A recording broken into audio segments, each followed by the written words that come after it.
Kita semua mengetahui berita keuangan dunia yang menginfokan bahwa Amerika mencetak uang 4 triliun dolar atau 4.000 billion dalam 20 bulan terakhir ini, yang artinya kalau APBN Indonesia adalah 130 billion, maka 4.000 billion dolar adalah 30 kalinya uang 1 tahun Indonesia. Dalam 20 bulan ini juga ekuivalen 1 triliun dolar Tiongkok printing money juga, yang artinya 6 kali APBN Indonesia. Di sini cara kelolaan ekonomi Indonesia kok malah ngutang. Tuh ampun deh, ngutang sama yang printing money lagi. Koplak bener ya ekonominya. Tapi memang susah kalau punya ego ilmu sama ego pejabat. Dikasih tahu pengetahuan lain sulit bener dengarnya. Oke lah, biarkan selama 3 tahun ke depan ini kita lihat apakah bisa mengecilkan hutang yang 6.500 triliun itu menjadi lebih kecil atau jadi 11 triliun di akhir masa jabatan, sama dengan uang yang katanya ada di kantong saya. Pastinya konsep bernegara itu penting. Jangan memilih lagi yang populer ke depannya, karena ternyata jangan-jangan menjalankan pemerintahnya, milih menterinya yang bisa kerja juga bisa, yang akhirnya dia lagi yang ditunjuk untuk menyelesaikan proyek mercusuarnya. Coba lihat dengan seksama siapa yang bisa bertanding di tahun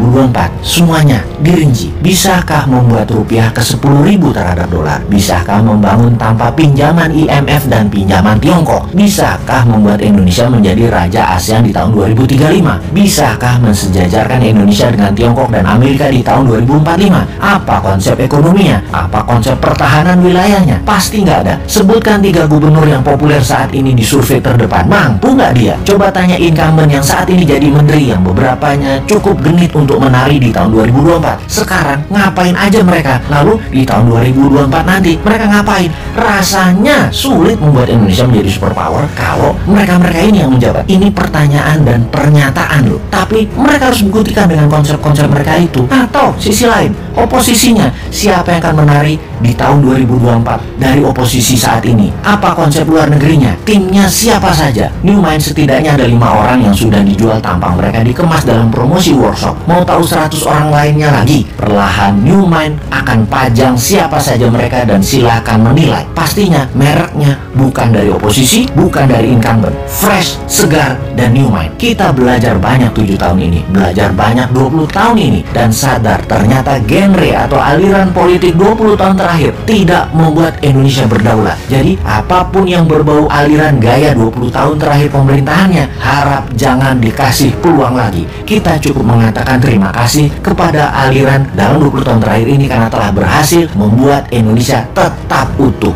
Yang terakhir hampir membelah 2 bangsa ini hingga retak-retak, tapi nggak apa-apa. Nanti kita benahi. Nanti sama New Mind semua kembali utuh. Yang minoritas miring ke kiri ke incumbent dan yang minoritas miring ke kanan ke oposisi, kita benahi. Ini keduanya sebenarnya minoritas, dan sahabat semua tidak perlu menjelaskan mana minoritas kiri, mana yang kanan tersebut yang sangat berisik tersebut. Nanti damai aja sama New Mind, happy semua. Kalau tax amnesty dijalankan sama incumbent, caranya aneh saat ini dan tidak akan membuat uang di luar balik. Mungkin karena pejabatnya orang pintar makan sekolahan semua, bukan orang dagang. Dan kalau prinsip dagang kan win-win, negara untung dan pemilik dana juga untung. Nanti kalau New Mind yang jadi, yang 11.000 triliun itu masuk sendiri tanpa dipaksa, tanpa disuruh-suruh, dan tanpa ditekan. Kalau yang sekarang negara doang yang mau untung. Secara teori di sekolah memang begitu, kuat di konsep dan kuat di kertas. Di prakteknya ditinggal, dilepeh. Nanti New Mind masukkan dolar milik swasta ke tanah